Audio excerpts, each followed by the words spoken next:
Hello students, कैसे हैं आप सभी। आई होप अच्छे होंगे। आज मैं आपको मॉडल्स चैप्टर का दूसरा वीडियो लेके मिला हूं। जैसे कि मैंने आपको पिछले वीडियो में मॉडल्स का इंट्रोडक्शन क्लास से चला था, मॉडल्स क्या होते हैं, फिर हमने कुछ मॉडल्स के यूजेज को भी देखे थे, जिसमें कैन, कुड, मे, माइट, शैल और विल, इन 6 का यूजेज आपको पढ़ा दिया गया है। अगर आपको लगता है कि मैंने वो वीडियो नहीं देखा है तो आप मेरे प्रोफाइल में जाएं, वहाँ पे वो वीडियो आपको मिल जाएगी, वहाँ से देख के पढ़ सकते हैं, समझ सकते हैं। आज हम लोग इसी मॉडल्स में जो रिमेनिंग हैं, जो बचे हुए हैं, उन मॉडल्स का यूजेज आज हम लोग करने वाले हैं। आई होप आपको अच्छे से समझ में आएगा, बड़ा इंटरेस्टेड वीडियो होने वाला है ये। और मैं आपको बता दूं कि जो बचे मॉडल्स हैं हमारे पास, उसमें मैं एक बार नाम लिखता हूं सबका। आज के इस वीडियो में हम लोग should, would, must, used to, ought to, need और dare, इन 7 का यूजेज आज हम लोग सीखने वाले हैं। बड़ा बेहतरीन टॉपिक है, तो आइए इसकी शुरुआत करते हैं। सबसे पहले मैं आपको एक बार देख लेंगे आप रिमेनिंग हमारे पास should, would, must, used to, ought to, need और dare, जिसमें से मैंने आपको बताया था कि इन चारों को हम मार्जिनल ऑक्सिलरी वर्ब के नाम से भी जानते हैं, क्योंकि ये अपने आप को मॉडल्स के ग्रुप से अपने आप को मार्जिनलाइज्ड करते हैं। मार्जिनलाइज का मतलब मैंने आपको बताया था, not a part of important group, वो किसी एक इम्पोर्टेंट ग्रुप का पार्ट नहीं है, बिकॉज इनके आगे हम इन्फिनेटिव टू यूज करते हैं, नीड और डेयर का यूज हम मेन वर्ब और हेल्पिंग वर्ब दोनों के रूप में करते हैं, इसलिए इनको हम मार्जिनल ऑक्सिलरी वर्ब के नाम से भी जानते हैं। कहीं कहीं आपको बुक में सिर्फ नीड और डेयर ही मार्जिनल ऑक्सिलरी वर्ब के रूप में मिलता है। दैट्स नॉट इशू, यह कोई बड़ा इशू नहीं है। आज हम इन सबके यूजेज को देखेंगे, अच्छे से समझेंगे, और मौका मिला, समय मिला, वीडियो अगर लंबा हो जाए तो फिर हम लोग प्रैक्टिस के लिए अलग से एक वीडियो लेके आएंगे, अन्यथा अगर समय रहता है तो हम लोग इसी वीडियो में इसके प्रैक्टिस, मॉडल्स के प्रैक्टिस को भी देखेंगे। तो आइए देर न करते हुए हम स्टार्ट करते हैं और आपको लिए चलते हैं सबसे पहले शुड के यूज में। शुड जो है वो जनरली आप जानते हैं चाहिए के अर्थ में यूज होता है। शुड का जो यूज है वो हम चाहिए के अर्थ में करते हैं। शुड का यूज हम चाहिए के अर्थ में करते हैं। सबसे पहला चीज ये शुड का यूज हम लोग सीख रहे हैं। तो शुड का जो 1 नंबर यूज है वो सबसे पहला यूज इसका होता है नरेशन में। नरेशन में अगर आप डायरेक्ट स्पीच से इनडायरेक्ट स्पीच बनाएंगे तो जहां भी आपको शैल मिलेगा उसको हम चेंज करेंगे शुड में, या इसे यूं कहें कि हम लोग शैल के पास्ट टेंस फॉर्म के रूप में शुड का यूज करते हैं। सबसे पहला यूज आपने देखा कि नरेशन में हम डायरेक्ट से इनडायरेक्ट बनाना हो तो अगर मेरा रिपोर्टेड स्पीच, आइए इसको एग्जांपल से हम समझते हैं।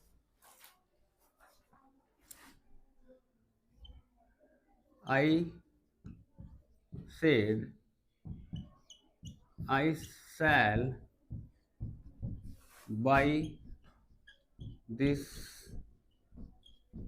computer, ये हमारा इन्वर्टेड कोमा में जो है यह रिपोर्टेड स्पीच है, डायरेक्ट स्पीच में है। अब जब हम इसे इनडायरेक्ट स्पीच में चेंज करेंगे तो लिखेंगे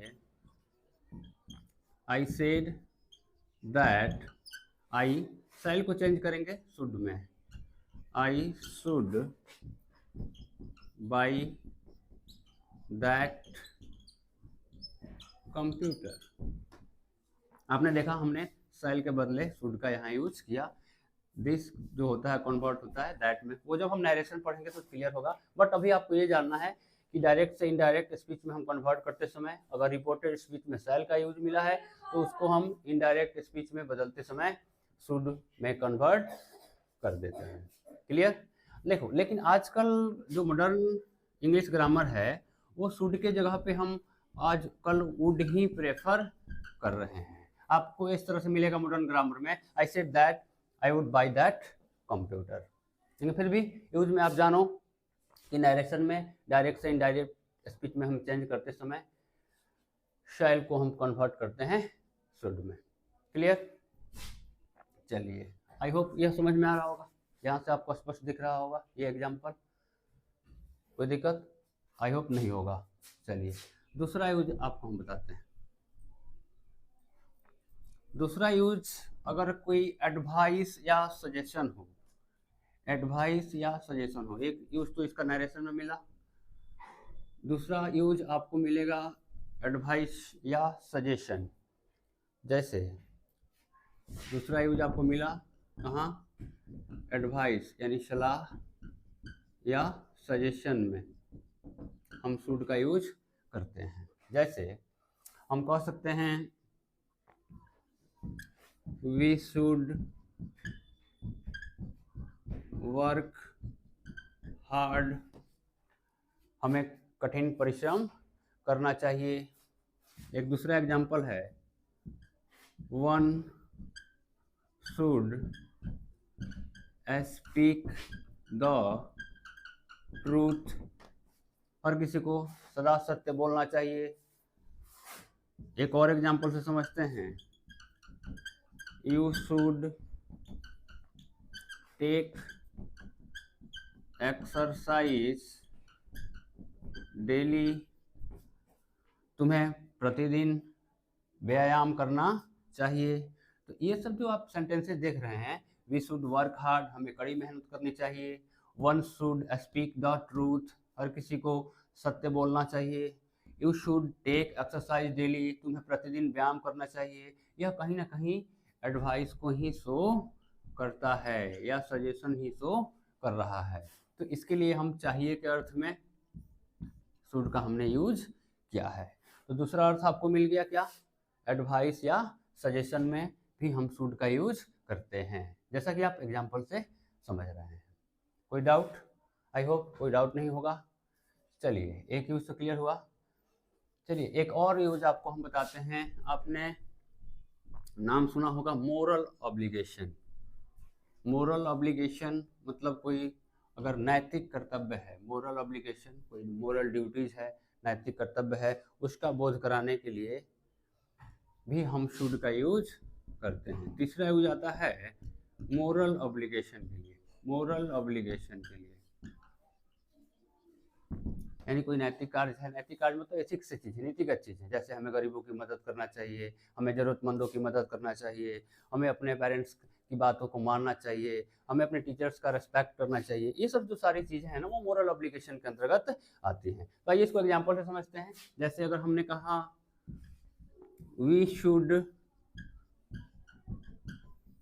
help the poor and needy, needy मतलब ज़रूरतमंद लोग, हमें गरीबों की और ज़रूरतमंद लोगों को हेल्प करना चाहिए। वी शुड, या आप ऐसे कहें children should B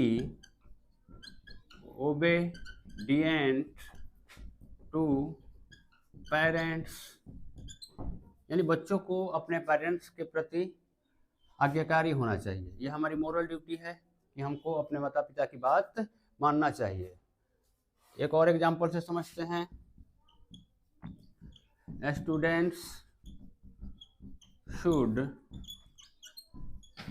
respect there teachers, students को अपने टीचर्स का रेस्पेक्ट करना चाहिए। तो यहाँ देखिए 3 एग्जाम्पल से आपको शुड का यूज समझ में आ रहा होगा कि we should help the poor and needy, हमें गरीबों की मदद करना चाहिए, ये मोरल ऑब्लिगेशन को एक्सप्रेस करता है। Children should be obedient to parents, बच्चों को अपने माता पिता के प्रति आज्ञाकारी होना चाहिए, यह भी कहीं ना कहीं हमारी मोरल ड्यूटीज है, नैतिक कर्तव्य है, हर किसी को भाई अपने पेरेंट्स का ओबीडिएंट होना चाहिए। Students should respect there teachers, students को टीचर्स का रिस्पेक्ट करना चाहिए, ये भी हमारी मोरल ड्यूटीज़ है, ये हमारा नैतिक कर्तव्य बनता है कि हम अपने टीचर्स को रिस्पेक्ट करें। बच्चों का यह नैतिक कर्तव्य बनता है कि वो अपने पेरेंट्स की बात को माने, ओबीडियंट बने, and we should help the poor, और हमें गरीबों की भी मदद करनी चाहिए, ये हमारी मोरल ऑब्लिगेशन है। चलिए, आई होप 3 यूजेस आपको दिख रहा है नरेशन में, फिर एडवाइस और सजेशन के लिए, फिर मोरल ऑब्लिगेशन के लिए, और मैं प्रत्येक को आपको एग्जाम्पल सहित डिफाइन कर रहा हूँ। एक और यूज मैं आपको बताऊंगा पर्पस के लिए। चौथा जो यूज है वह है पर्पस, उद्देश्य। आप कुछ काम करते हैं तो उसका उद्देश्य क्या है, उसका पर्पस क्या है, उसको दिखाने के लिए भी हम शुड का प्रयोग करते हैं। पर्पस के लिए कहाँ, लेस्ट के साथ। लेस्ट के साथ देखिएगा ऑलवेज शुड का ही प्रयोग होता है। जैसे अगर हम कहें work hard लेस्ट you should fail. अब देखिए ये खुद निगेटिव मीनिंग रखता है, अर्थ आता है नहीं तो, न तो या नहीं तो। जैसे इसका हम अर्थ निकालेंगे, वर्क हार्ड, कड़ी मेहनत करो, लेस्ट यू शुड फेल, न तो तुम फेल कर जाओगे, ताकि तुम फेल न कर पाओ। तो ऑटोमेटिक यह निगेटिव अर्थ रखता है, तो हम अलग से इसमें कहीं नोट नहीं लगाएंगे। ऐसा नहीं कहेंगे कि work hard लेस्ट you should not fail, ऐसा नहीं कहेंगे, राइट। एक और एग्जांपल से समझते हैं, speak slowly lest someone should hear you। Speak slowly, धीरे बोलो, लेस्ट someone should hear you, नहीं तो कोई तुम्हें सुन सकता है। तो नहीं तो, न तो, स्पीक स्लोली का पर्पस क्या है कि हाँ कोई तुम्हें सुन नहीं ले। यहाँ वर्क हार्ड का पर्पस क्या है, ताकि तुम फेल नहीं करो। तो कहीं ना कहीं हम पर्पस दिखाने के लिए भी लेस्ट के साथ हमेशा शुड का यूज करते हैं, लेस्ट के साथ हमेशा शुड का यूज करते हैं। एग्जाम में कभी कभी ऐसे ही दे देगा, शुड गायब करेगा, ऐसा शुड गायब रहेगा। तो आप जहाँ भी देखना लिस्ट है वहाँ से ऑटोमेटिक समझ जाना कि यहाँ पे हम शुड का ही प्रयोग करेंगे। कोई दिक्कत, आई होप कोई दिक्कत नहीं होगा। तो 2-4 चीज़ें अभी आपको दिखाया गया नरेशन में, एडवाइस के सजेशन के लिए, या मोरल ऑब्लिगेशन के लिए, या पर्पस के लिए। आई होप इतना बात क्लियर है, इतना दूर तक क्लियर है, आप समझ पा रहे होंगे। चलिए एक और यूज आपको हम बताते हैं, 5वां नंबर यूज, शुड का 5वां नंबर यूज। हमको अगर कहीं कुछ चीज़ की रिक्वायरमेंट दिखलानी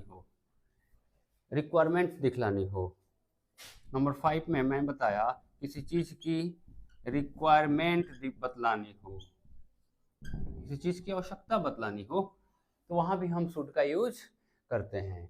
जैसे देयर, एक एग्जांपल इधर हम लिखते हैं, there should be a library in every village. प्रत्येक गांव में एक लाइब्रेरी होनी चाहिए। ये कहीं ना कहीं रिक्वायरमेंट शो कर रहा है, एक रिक्वायरमेंट आप बताना चाह रहे हैं, उसकी आवश्यकता कि हाँ भाई विलेज में, प्रत्येक विलेज में एक लाइब्रेरी होनी चाहिए।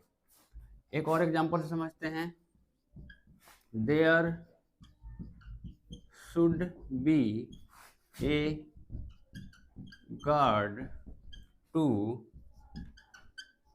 Look after the house.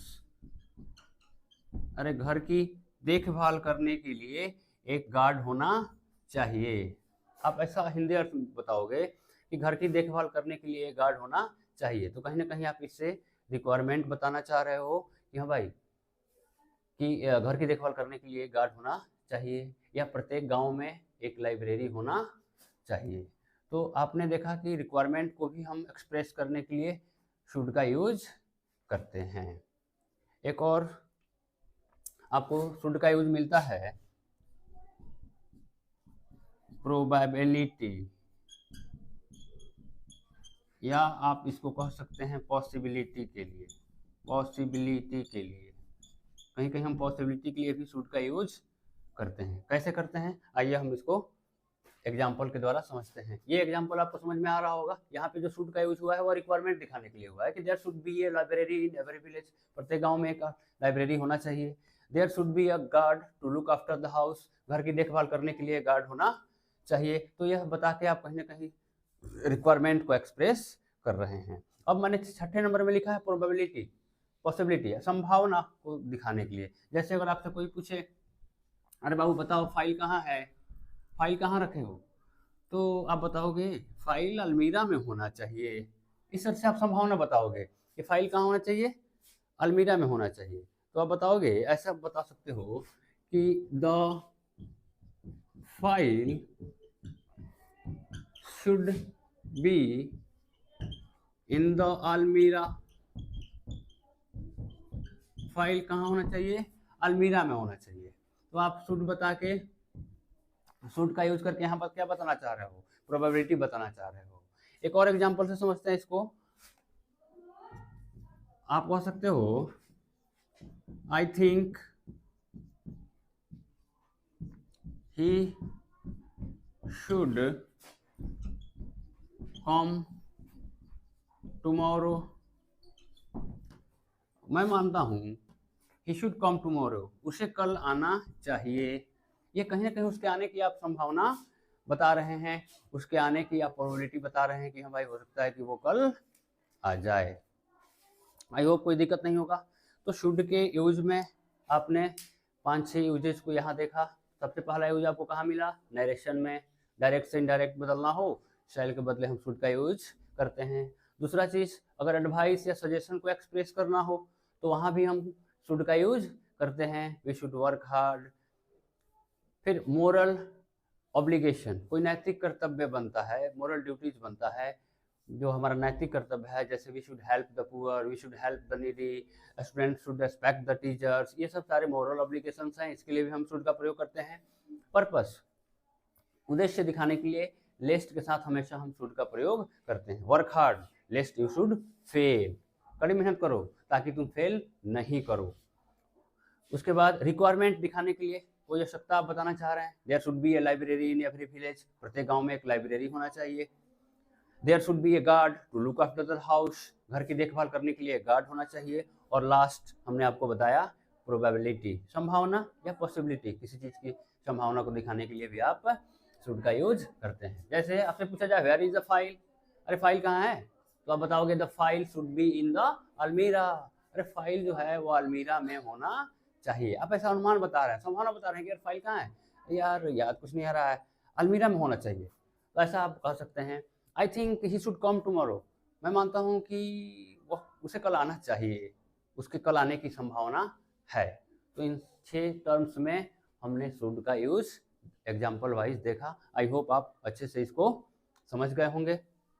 अगर आप समझ गए होंगे, अगर आपको अच्छा लगता है तो आप वीडियो, अगर आपको अच्छा लगता है तो आप सब्सक्राइब करके रखें। डेफिनेटली आपको इंग्लिश के सारे कोर्सेज 12th लेवल तक के, आपको चाहे सिलेबस में वो ज़रूरत है या नहीं है, बट अगर आप इंग्लिश सीखना चाहते हैं तो आपको वो चीज़ चाहिए ही चाहिए। तो मैंने ऑन डिमांड मॉडल्स से शुरू की है, बट और भी सारे वीडियोज आपको एकदम बेसिक ग्रामर से, ग्रामर स्पीच की सारे पार्ट्स ऑफ बेसिक वीडियोज, जैसे पूरे पार्ट्स ऑफ स्पीच सीरीज का वीडियो रहेगा, उसमें आपको सारे का डीपली नॉलेज दिया जाएगा, plus how to identify the parts of speech, sentence में हम पार्ट्स ऑफ स्पीच को कैसे आइडेंटिफाई करें, इन सब चीज़ों पर भी आपकी पकड़ बन जाएगी। आई होप आप इंग्लिश बहुत अच्छे हो जाएंगे। आप मेरे साथ चलें, आप मेरे चैनल को सब्सक्राइब करके रखें, बेल आइकन दबा के नोटिफाई कर लें अपने आप को, जब भी वीडियो अपलोड होगा आपको नोटिफिकेशन मिलता रहेगा। और जब तक 1 बार 2 बार 3 बार जब तक समझ में नहीं आ जाए उस वीडियो को देखते रहें। फिर भी कोई डाउट हो आप कमेंट्स के माध्यम से हमसे पूछ सकते हैं, डेफिनेटली आपका जवाब दिया जाएगा। तो आइए शुड के यूज में इतना ही। अब मैं आपको नेक्स्ट शुड के बाद एक वुड का यूज पढ़ाऊंगा।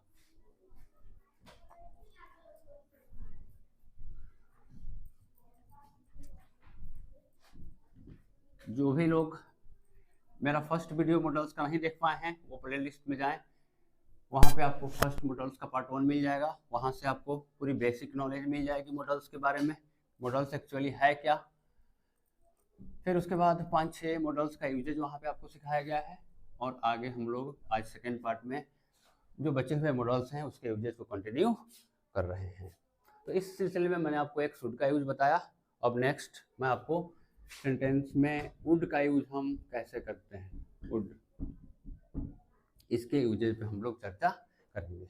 आपने वुड का प्रयोग बहुत बार सुना होगा, लेकिन फिर भी कन्फ्यूजन रहता है बच्चों को कि वुड का यूज हम क्यों करते हैं, किस अर्थ में करते हैं, किस चीज़ को एक्सप्रेस करने के लिए करते हैं। तो आइए उसको समझते हैं।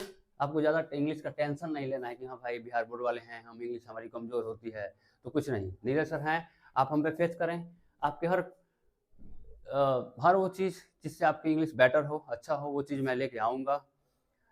डेफिनेटली आपको इससे फ़ायदा होने वाला है। चलिए हम शुरुआत करते हैं वुड के यूज से। पहला नंबर, इसका भी यूज आपको नरेशन में मिलता है। मैंने अभी बताया था इसके जस्ट पहले कि शुड की जगह पर आजकल मॉडर्न इंग्लिश में वुड का ही प्रचलन है। आइए यहाँ भी देखते हैं। सबसे पहले हम नरेशन में अगर हमको डायरेक्ट से इनडायरेक्ट स्पीच अगर में कन्वर्ट करना है, तो जहाँ भी हमको विल मिलेगा रिपोर्टेड स्पीच में, उसको चेंज करेंगे हम वुड में। विल के बदले हम किसका यूज करेंगे, वुड का। जैसे एक सेंटेंस हम लिखते हैं, he said I will by this computer, inverted commas में रखेंगे। तो आप इसको समझ जाओ, जब भी इन्वर्टेड कोमाज में आपको कोई सेंटेंस मिले, ये हमारा डायरेक्ट स्पीच है। कैसा स्पीच है, डायरेक्ट स्पीच है। जब भी हम नरेशन पढ़ेंगे तो अभी ज़्यादा क्लियर होगा, बट अभी आप वुड का यूज सीख रहे हो तो इतना जानो कि इन्वर्टेड कोमाज के अंदर जो सेंटेंस है ना, इसको रिपोर्टेड स्पीच बोलते हैं। और अगर रिपोर्टेड स्पीच में विल का यूज है, तो जब हम इसे इनडायरेक्ट में कन्वर्ट करेंगे तो उसके जगह पे वुड का यूज करेंगे। अब हम इसका इनडायरेक्ट बनाते हैं, तो लिखेंगे ही सेड दैट। अब देखो यहाँ फर्स्ट पर्सन सब्जेक्ट के अकॉर्डिंग चेंज होता है, ये नरेशन में क्लियर होगा, बट मैं अभी आपको यहाँ बता दे रहा हूँ। ही सेड दैट ही, अब विल को चेंज करेंगे वुड में, he would buy that computer, he would buy that computer. ये लीजिए, ये हमारा इनडायरेक्ट में चेंज हो गया। और आपने देखा कि जब हम डायरेक्ट से इनडायरेक्ट हमने चेंज किया, तो हमने विल के जगह पे वुड का यूज किया है। कोई दिक्कत? आई होप कि कोई दिक्कत नहीं होगा। चलिए, ये पहला नंबर यूज है, आपको नरेशन में मिला। दूसरा यूज आपको बता दें, इसे मैं मिटाना चाहूँगा। अगर आपको लगता है कि मैं बोर्ड पर से जल्दी जल्दी नहीं लिख पा रहा हूँ समझने के लिए, तो आप मेरे वीडियो को पॉज करके लिख सकते हैं, या मैं जब प्रोनाउंस करता हूँ तो आप उस समय भी इसको लिख सकते हैं। फिर भी कोई दिक्कत होती है समझने में, आप कमेंट करें, आपको बिल्कुल समझाया जाएगा। तो एक चीज़ जो आपको मिला नरेशन में। दूसरा यूज मिलता है कोई पास्ट की हैबिट। दूसरा है कोई पास्ट की हैबिट। हैबिट आप समझते हैं, कोई आदत, और वो आदत कैसी, पास्ट की, बीते हुए समय की कोई आदत अगर बतानी हो, तो वहाँ भी हम वुड का यूज करते हैं। जैसे अगर हम कहें when I was a child, जब मैं एक बच्चा था, my grandfather would tell many stories। अब हम इसको ऐसे हिंदी में समझेंगे, When I was a child, जब मैं एक बच्चा था, my grandfather would tell many stories, तो मेरे दादाजी बहुत सी कहानियाँ कहते थे।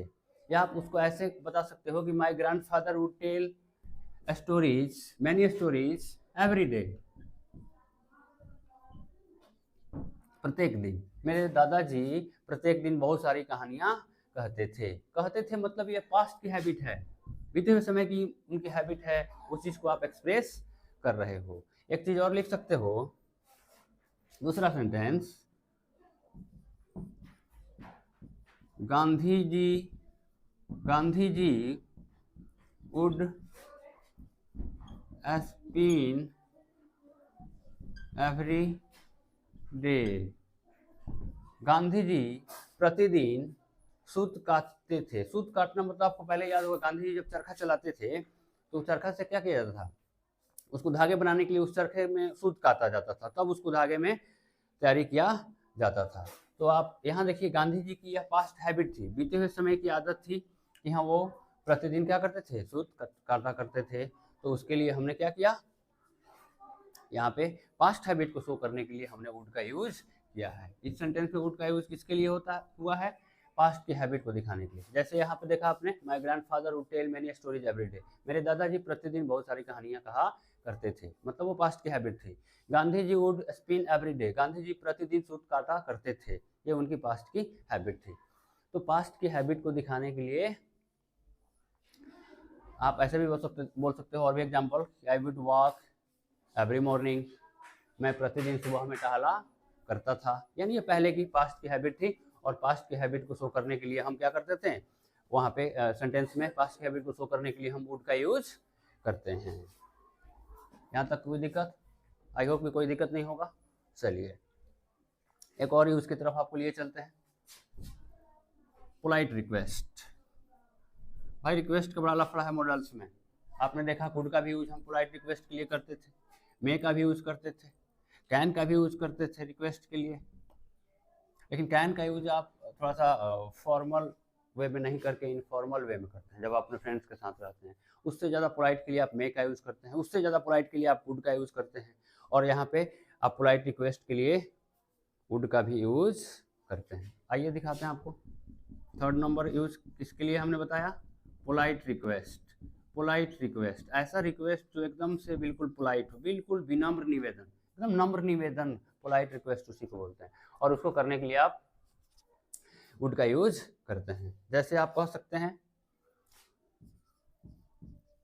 Would you help me, would you help me. अब यहाँ बात यही होगी कि क्या आप मेरी सहायता करेंगे, लेकिन इस वुड से आप ऐसा भी कह सकते थे, विल यू हेल्प मी, क्या आप मेरी सहायता करेंगे। लेकिन यह वुड भी सही है, और इस वुड से क्या दिख रहा है, क्या एक्सप्रेस हो रहा है कि वह बहुत पोलाइट रिक्वेस्ट कर रहा है। वो आदमी जो है बड़ा विनम्र निवेदन कर रहा है कि क्या आप मेरी मदद करेंगे। दूसरा चीज, एक और sentence, I would like to ask a question. मैं एक क्वेश्चन पूछना चाहूँगा। मैं, हो सकता है आप सामने वाले से एकदम रिक्वेस्ट कर रहे हैं कि भाई मैं आपसे क्या करना चाहूँगा, एक क्वेश्चन पूछना चाहूँगा।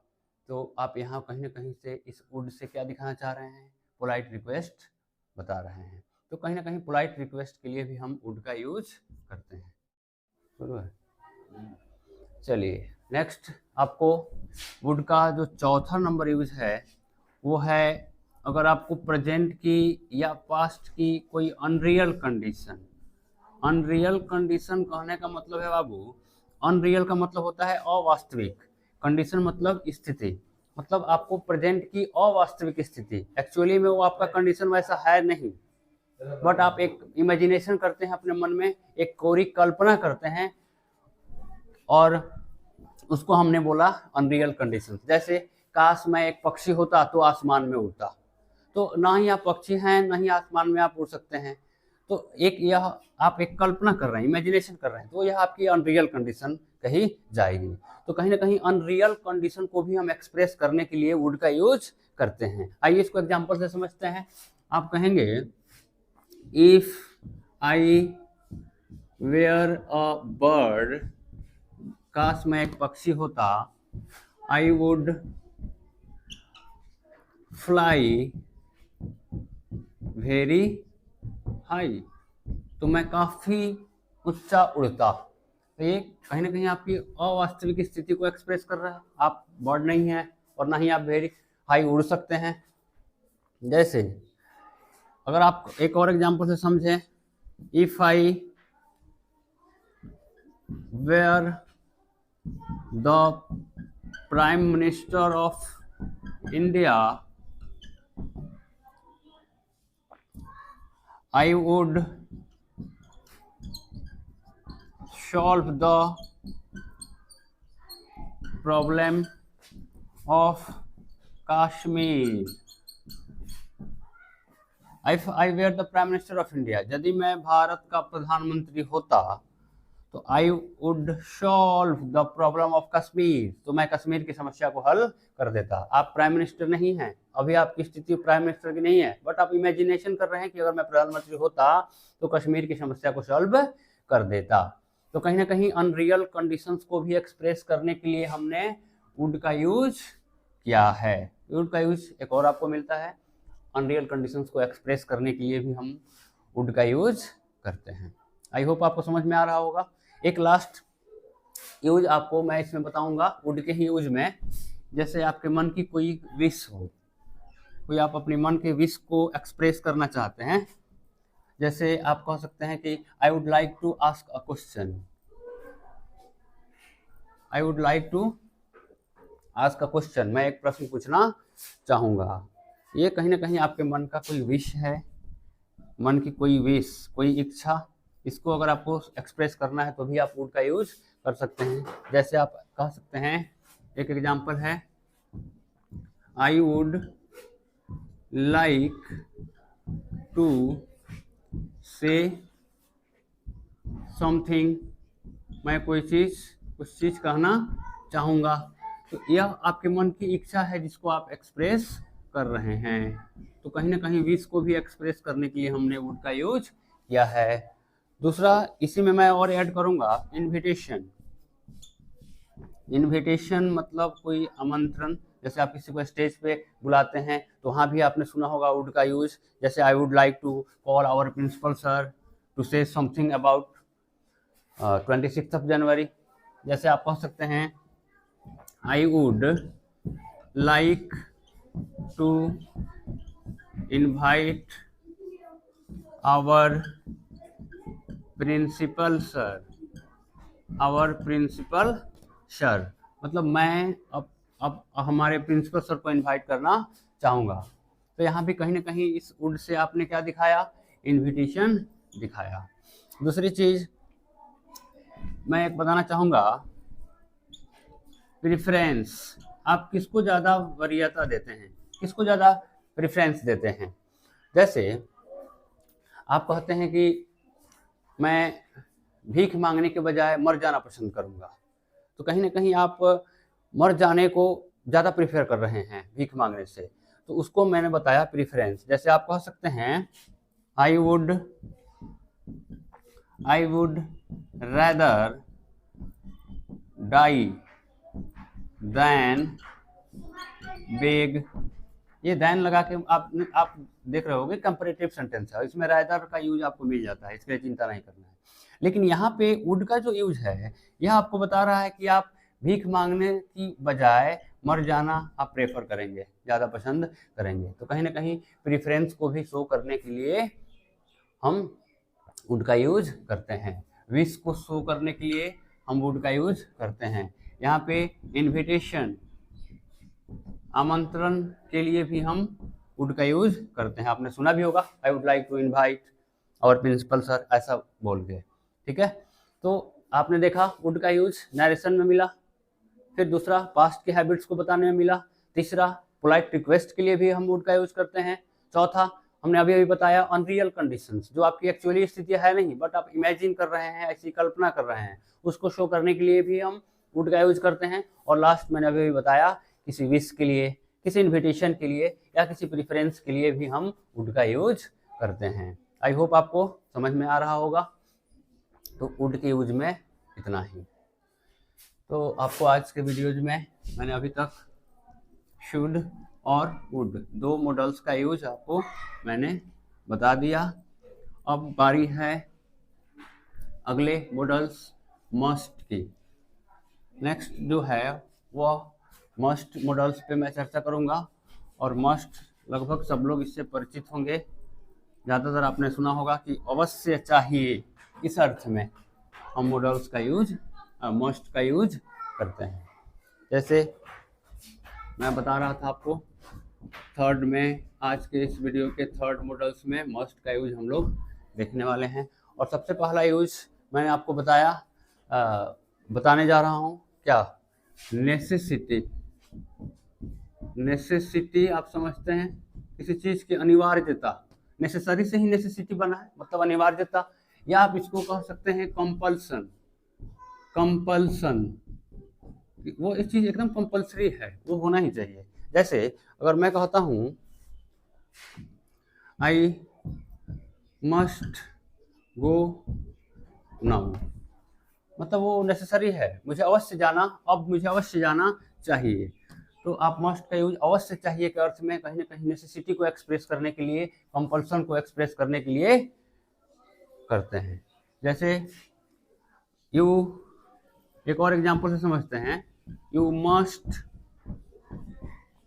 Consult a doctor at once, at once मतलब तुरंत, तत्काल।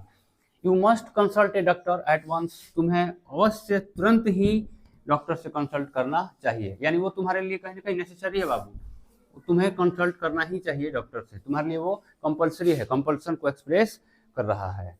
तो इसके लिए भी आप मस्ट का यूज करते हैं। जैसे एक और चीज आपको बताया जा सकता है, जैसे आप कह सकते हैं a patient must take medicine in time. भाई किसी भी मरीज को समय पर दवा अवश्य लेनी चाहिए, ये उसके लिए कंपल्सरी है, उसके लिए नेसेसरी है, भाई उसको समय पर दवा लेना ही चाहिए।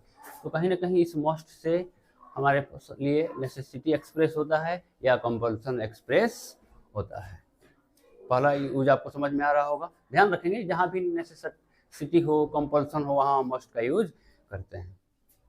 चलिए एक अब आगे बढ़ते हैं दूसरे यूज के लिए। दूसरे यूज में जैसे मैं आपको बता दूं, कोई परमानेंट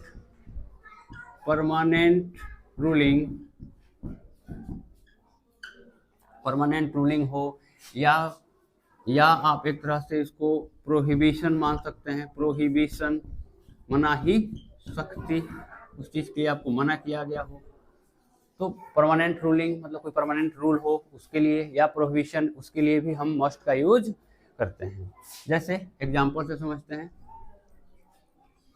अगर हम कहते हैं we must follow the traffic rules, we must follow the traffic rules, example है we must follow the traffic rules, यानी हमें जो ट्रैफिक रूल्स हैं उनका अवश्य पालन करना चाहिए।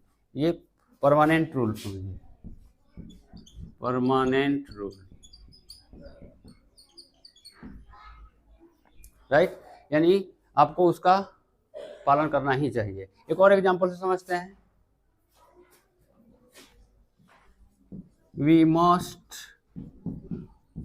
Not move in the wrong side of the road,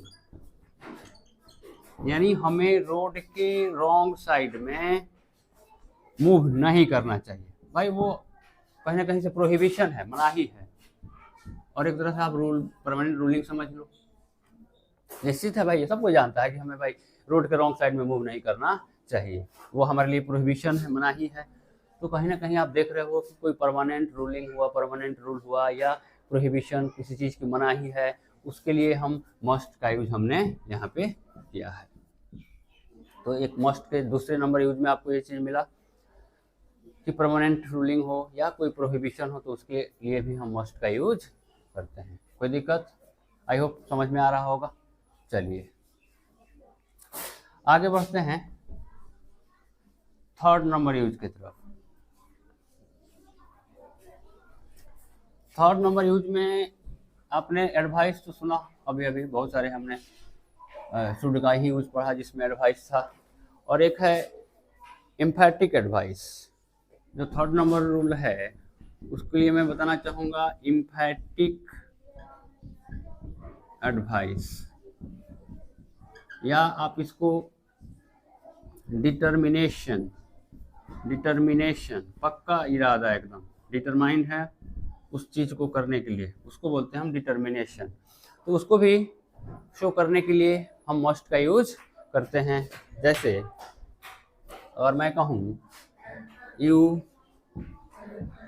must give up smoking, तुम्हें स्मोकिंग एकदम छोड़ देना चाहिए। त्याग, गिव अप मतलब त्याग देना, फ्रेज है, गिव अप मतलब त्याग देना, छोड़ देना, यानी तुम्हें वो मस्ट है तुम्हारे लिए, वो एकदम इम्पैटिक एडवाइस है भाई, वो सलाह तो है बट जोरदार सलाह है कि तुम्हें हर हाल में उस स्मोकिंग को छोड़ ही देना चाहिए। उसके बाद है डिटर्मिनेशन में we must crush the terrorist, हम लोगों को टेररिस्ट को एकदम से समाप्त कर देना चाहिए। ये हमारा पक्का इरादा है, डिटर्मिनेशन है। तो उस डिटर्मिनेशन को भी शो करने के लिए हमने मस्ट का यूज किया है। यहाँ पे emphatic advice, you must give up smoking, तुम्हें स्मोकिंग का त्याग कर देना, अवश्य त्याग कर देना चाहिए, वो आपके लिए इम्फैटिक एडवाइस है। तो उसके इम्फैटिक एडवाइस के लिए भी हमने मस्ट का यूज किया, या डिटर्मिनेशन को एक्सप्रेस करने के लिए भी हमने मस्ट का यूज किया। एक और यूज बनता है, मतलब वो भी एक तरह से आप उसको मोरल ड्यूटीज की तरह समझ सकते हैं, essence of duty, essence of duty यानी जो कर्तव्य का बोध कराए, ऐसा सेंटेंस जो कि कर्तव्य का सेंस कराए, कर्तव्य का बोध कराए, उसके लिए भी हम मस्ट का यूज करते हैं। तो ये समझते हैं इसको एग्जाम्पल से। जैसे अगर मैं आपको बताऊं एसेंस ऑफ ड्यूटी मतलब एक तरह से मोरल ड्यूटी ही समझेंगे, बट वो थोड़ा सा क्या बोलते हैं कंपल्सन का सेंस भी देगा आपको। जैसे अगर हम कहें we must respect our elders, हमें अपने से बड़ों का अवश्य एकदम रेस्पेक्ट करना ही चाहिए। तो वो कहीं ना कहीं से एक आपकी मोरल ड्यूटी भी है कि भाई बड़े हैं तो उनका आदर करना ही चाहिए। तो कहीं ना कहीं ये एसेंस ऑफ ड्यूटी एक्सप्रेस होता है, कहीं ना कहीं एक कर्तव्य का बोध कराता है, तो वहाँ भी हम मस्ट का यूज करते हैं। एक और एग्जांपल से समझते हैं, we must serve our country, हमें अपने देश की सेवा अवश्य करनी चाहिए। ये कहीं ना कहीं एक हमारी ड्यूटी बन जाती है कि हम जिस देश में रहते हैं उस देश की अगर सेवा की जरूरत पड़े तो सेवा करने के लिए तत्पर हमें रहना चाहिए। तो कहीं ना कहीं एसेंस ऑफ ड्यूटी के लिए भी हम मस्ट का यूज करते हैं। तो आप देख रहे हो मस्ट का यूज बहुत सारे मदों में यहाँ मस्ट का यूज आपको मिल रहा है, एग्जाम्पल के द्वारा आपको समझाया जा रहा है। समझने की कोशिश करेंगे, एक बार में वीडियो समझ में आ जाए, 2 बार में आ जाए, 3 बार में आ जाए, जब तक समझ में नहीं आ जाए तब तक उसको देखते रहना है। फिर भी कोई कठिनाइयाँ होती है तो आप हमसे कमेंट के माध्यम से कोई भी दिक्कत हो पूछ सकते हैं। अब चलिए एक और लास्ट मैं आपको बताऊंगा मस्ट के ही यूज में स्ट्रॉन्ग पॉसिबिलिटी। स्ट्रॉन्ग पॉसिबिलिटी कहने, पॉसिबिलिटी तो आप समझते हैं, पॉसिबिलिटी मतलब किसी संभावना, कोई संभावना, और वो संभावना कैसा है, एकदम स्ट्रॉन्ग पॉसिबिलिटी यानी उसके होने की ज़्यादा संभावना है। जैसे अगर आप कहते हैं there must be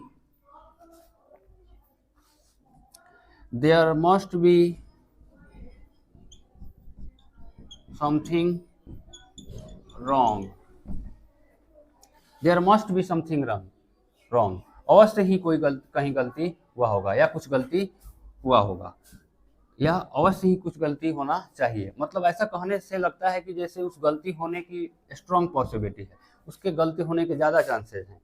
there must B, एक और एग्जाम्पल समझते हैं, there must be a mistake somewhere, there must be a mistake, अवश्य एक गलती होनी चाहिए, समवेयर कहीं, अरे आप कहीं कुछ देख रहे हो पढ़ रहे हो, अरे भाई अवश्य कहीं कोई गलती होनी चाहिए, यानी गलती होने के कहीं ना कहीं उस मिस्टेक होने के ज़्यादा पॉसिबिलिटी है, स्ट्रॉन्ग पॉसिबिलिटी है, तो आप कहीं ना कहीं उसके लिए मस्ट का यूज करते हैं। एक और एग्जांपल से समझते हैं, you must have heard the name of M K Gandhi. M K Gandhi जानते हैं कौन थे? अरे महात्मा गांधी का पूरा नाम था मोहनदास करमचंद गांधी। मतलब you must have heard the name of Mahatma Gandhi, आपने अवश्य महात्मा गांधी का नाम सुना होगा, यानी उनके नाम सुनने की कहीं ना कहीं से स्ट्रॉन्ग पॉसिबिलिटी है।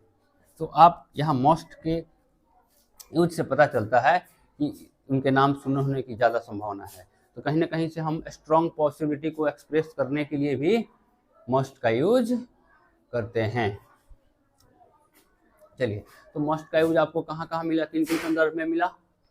नेसेसिटी को दिखाने के लिए, आप यूँ कहें कंपल्सन को दिखाने के लिए, कोई परमानेंट रूलिंग है या कोई प्रोहिबिशन है उसको दिखाने के लिए, एम्फैटिक एडवाइस, कोई सलाह, जोरदार सलाह हो या कोई डिटर्मिनेशन हो उसको भी एक्सप्रेस करने के लिए, या फिर ए सेंस ऑफ ड्यूटी, कहीं ना कहीं से वो कोई मोरल ड्यूटीज का सेंस कहीं शो होता है, जैसे यहाँ 2 एग्जाम्पल से आपको दिखा, तो वहाँ भी आप मस्ट का यूज करते हैं। और लास्ट 5वां नंबर यूज में मैंने आपको बताया स्ट्रॉन्ग पॉसिबिलिटी, किसी चीज़ के होने की प्रबल संभावना हो तो उसको स्ट्रॉन्ग पॉसिबिलिटी समझेंगे।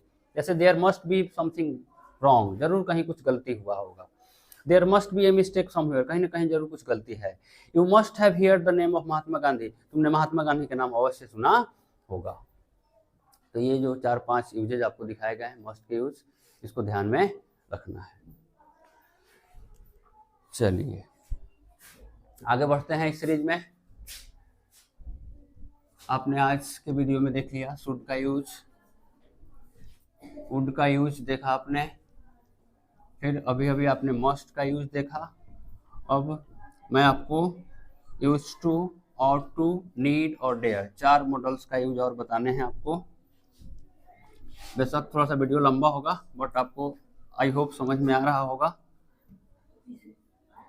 10, 12, 13 मॉडल्स हैं, सबका यूज पढ़ना, सीखना, समझना। निश्चित है कि वीडियो थोड़ा सा लंबा होगा, बट आपको पढ़ना है, आपके लिए ये बड़ा ज़रूरी है। तो आप वीडियो को स्किप नहीं करेंगे, पूरा पढ़ें, कोई दिक्कत नहीं है। चलिए नेक्स्ट मैं आपको बताऊंगा यूज टू।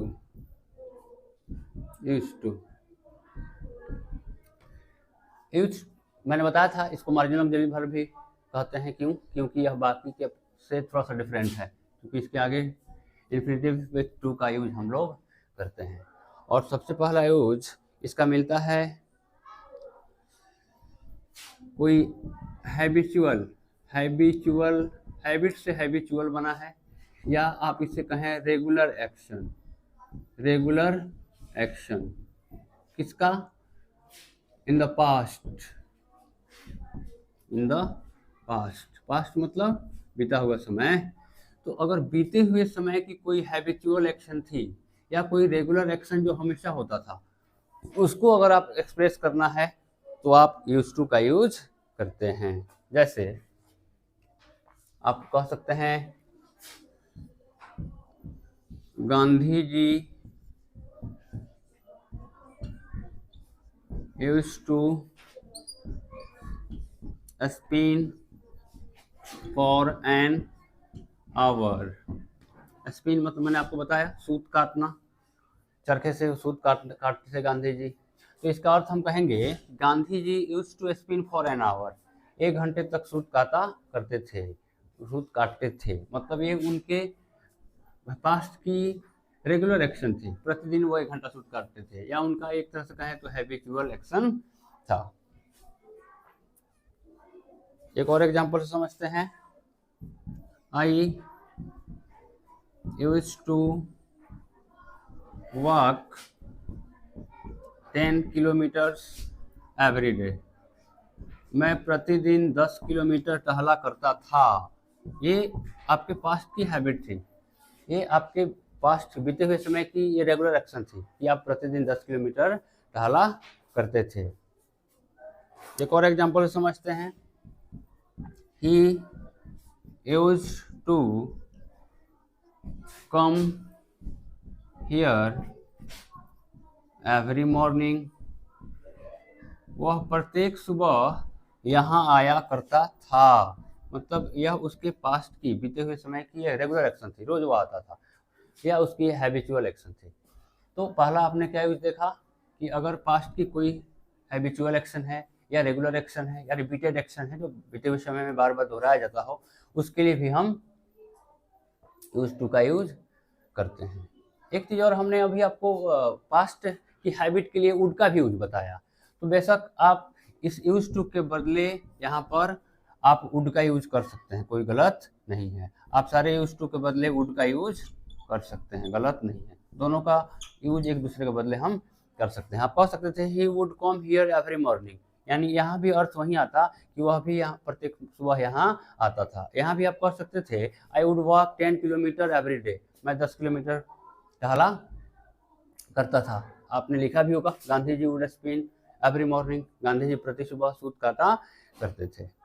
तो आपने देखा पहला यूज कि हैबिचुअल या रेगुलर एक्शन जो कि पास्ट में हो, उसको दिखाने के लिए हम यूज टू का यूज करते हैं। कोई दिक्कत? आई होप आपको समझ में आ रहा होगा। चलिए, एक दूसरा यूज, अगर किसी पर्सन का की कोई स्टेट मतलब यहाँ पे आप स्टेट राज्य नहीं समझेंगे, स्टेट मतलब उसकी अवस्था। कब की अवस्था? पास्ट की अवस्था। जैसे अगर मैं आपसे कहूँ, इस तरह से कहा जाए यूज में, स्टेट मतलब यहाँ पे हम अवस्था समझेंगे। स्टेट मतलब क्या समझेंगे? अवस्था। किसका? स्टेट ऑफ ए पर्सन, एक व्यक्ति की अवस्था।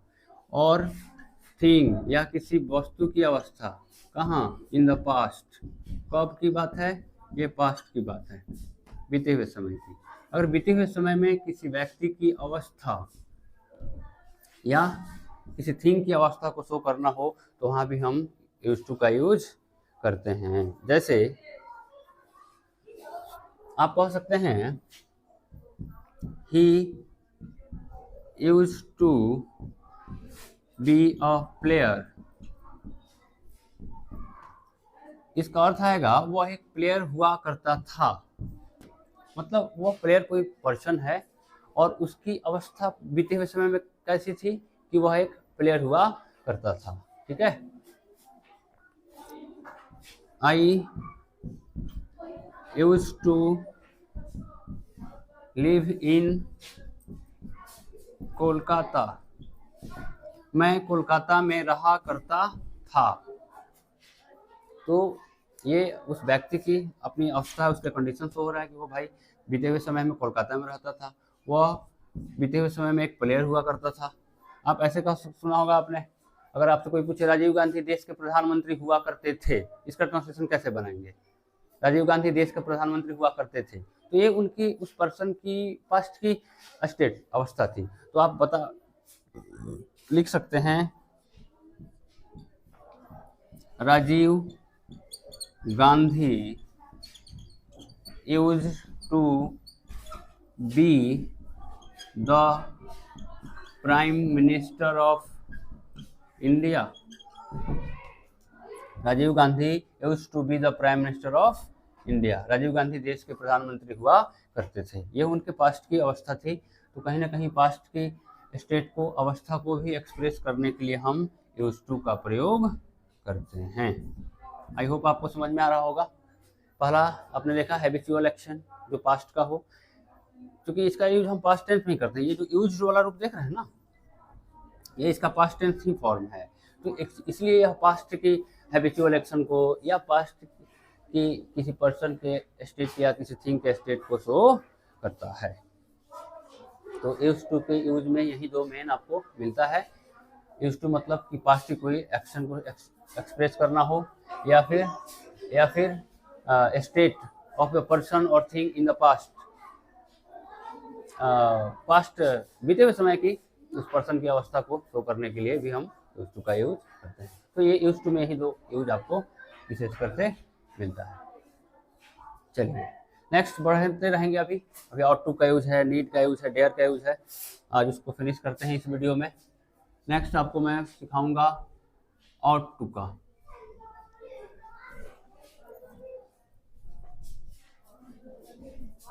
ought to का भी यूज हम जनरली देखिएगा चाहिए अर्थ में ही करते हैं। शुड और ought to का यूज हम एक दूसरे के बदले कर सकते हैं, कोई दिक्कत नहीं। लास्ट एक और मॉडल्स है हमारे पास ought to। मैंने बताया कि आप शुड के बदले इसका यूज कर सकते हैं।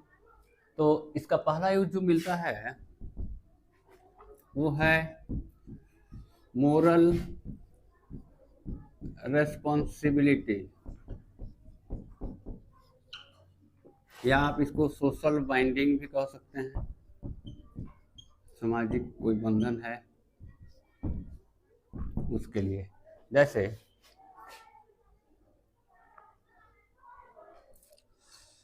आप कह सकते हैं we ought to labour hard, हम सबको कड़ी मेहनत करनी चाहिए। चाहिए के अर्थ में भी इसका यूज होता है, हम सबको कड़ी मेहनत करनी चाहिए। एक दूसरा एग्जाम्पल से समझते हैं, students ought to be polite, students को क्या पोलाइट रहना चाहिए, पोलाइट होना चाहिए। तो ये हमारी मोरल रिस्पॉन्सिबिलिटी बनती है कि हाँ स्टूडेंट्स को पोलाइट रहना चाहिए। या फिर we ought to love our country, we ought to love our country, हमें अपने देश से प्रेम करना चाहिए। यहाँ भी आप चाहिए के अर्थ में मोरल रिस्पॉन्सिबिलिटी के लिए आपने ought to का यूज किया है। एक और we ought not to disobey the laws, हमें कानून को डिसओबे नहीं करना चाहिए, उसका अवज्ञा नहीं करना चाहिए। तो कहीं ना कहीं ये हमारे लिए मोरल रिस्पॉन्सिबिलिटी है, यह सोशल एक बाइंडिंग कहिए, सामाजिक बंधन है जिससे हम सभी जुड़े हैं और हम लोग को ऐसा करना चाहिए। तो कहीं ना कहीं मोरल रिस्पॉन्सिबिलिटी को भी एक्सप्रेस करने के लिए हम ought to का यूज किए हैं। तो ये रहा आपके सामने पहला यूज। दूसरा यूज इसका मिलता है एडवाइस का। मैंने बताया पहले ही कि ought to और should का यूज एक दूसरे के बदले किया जा सकता है। तो जैसे हम शुड का यूज एडवाइस के लिए करते थे, उस तरह से ought to का भी यूज हम एडवाइस के लिए कर सकते हैं। दूसरा यूज हमें क्या मिला, एडवाइस। दूसरा यूज हमें क्या मिला, एडवाइस के लिए, सलाह के लिए। अगर आप किसी को एडवाइस दे रहे हैं, एडवाइस एक्सप्रेस करना चाहते हैं, तो वहाँ भी हम ought to का यूज करते हैं। जैसे एग्जाम्पल से समझते हैं, a patient ought to consult a good doctor, एक पेशेंट को एक अच्छे डॉक्टर से कंसल्ट करना चाहिए। कहीं ना कहीं आप उसको एडवाइस दे रहे हैं। We ought to serve our country honestly, हमें ईमानदारी पूर्वक अपने कंट्री को सर्व करना चाहिए, देश की सेवा करनी चाहिए। इसके लिए भी आप ought to का यूज किए हैं। एक और एग्जांपल से समझते हैं, the government ought to work for the poor, सरकार को गरीबों के लिए काम करना चाहिए। यहाँ भी आप एक एडवाइस है, उसको दिखाने के लिए ought to का यूज कर रहे हैं। तो ought to का यूज मोरल रिस्पॉन्सिबिलिटी के लिए आपको मिला, एक एडवाइस के लिए मिला, एक और लास्ट आपको मिलेगा स्ट्रॉन्ग पॉसिबिलिटी के लिए। आई होप ये तीनों एग्जाम्पल आप क्लियर होगा। तो चलिए, आपको थर्ड नंबर मैंने अभी बताया। थर्ड नंबर जो इसका यूज है वो है स्ट्रॉन्ग पॉसिबिलिटी। स्ट्रॉन्ग पॉसिबिलिटी मैंने बताया भी था, ऐसी पॉसिबिलिटी जिसके होने के ज़्यादा चांसेस हैं उसको बोलते हैं हम स्ट्रॉन्ग पॉसिबिलिटी। तो स्ट्रॉन्ग पॉसिबिलिटी के लिए भी हम और टू का यूज करते हैं। स्ट्रॉन्ग पॉसिबिलिटी, देखिए अगर परीक्षा में इसी तरह के क्वेश्चन आते हैं तो आप शुड का भी यूज करें या और टू का भी यूज करें, कहीं से गलत नहीं है। स्ट्रॉन्ग पॉसिबिलिटी मैंने बताया जिसके होने की ज़्यादा संभावना हो, वो होना ही चाहिए। जैसे India ought to win this match, India को ये मैच जीतना ही चाहिए, वो उसके जीतने की ज़्यादा पॉसिबिलिटी है, उसके विन होने की ज़्यादा पॉसिबिलिटी है। तो उसके लिए आपने और टू का यूज किया है। एक और example, he ought to be here by now, उसे अब तक यहाँ अवश्य होना चाहिए। यहाँ भी आप ought to का यूज किए हैं किसके लिए? आपको ये उसके होने की स्ट्रॉन्ग पॉसिबिलिटी एक्सप्रेस हो रही है इससे कि उसे यहाँ उस समय तक होना ही चाहिए, राइट। एक और एग्जांपल से समझते हैं। दिस ईयर, इस साल, farmers ought to get more returns, भाई इस साल किसान को ज़्यादा रिटर्न्स मिलना ही चाहिए, या उसके मिलने के उसके होने के ज़्यादा संभावनाएं हैं, स्ट्रॉन्ग पॉसिबिलिटी है। तो इसके लिए भी आप और टू का यूज करते हैं। और टू का यूज आपको इन तीन में मिला। जैसे मोरल ऑब्लिगेशन एक तरह से समझिए, या कोई मोरल रिस्पॉन्सिबिलिटी हो उसके लिए भी हम और टू यूज करते हैं। दूसरा यूज आपको मिला एडवाइस के लिए, और तीसरा मिला अभी आपको स्ट्रॉन्ग पॉसिबिलिटी के लिए, राइट। तो आज के इस वीडियो में इतना ही। नेक्स्ट वीडियो एक और इसका बनाएंगे जिसमें आपको नीड एंड डेयर, इसका यूज हम लोग पढ़ेंगे और उसका प्रैक्टिस करेंगे। तब तक आप इस वीडियो को देखें, समझें, समझ में नहीं आए तो कमेंट करें। जब तक समझ नहीं आए इसको पढ़ते रहें, और इसको प्रैक्टिस जब हम लोग इसका करेंगे तो इस पर थोड़ी सी और हमारी पकड़ हो जाएगी। तब तक के लिए ऑल द बेस्ट।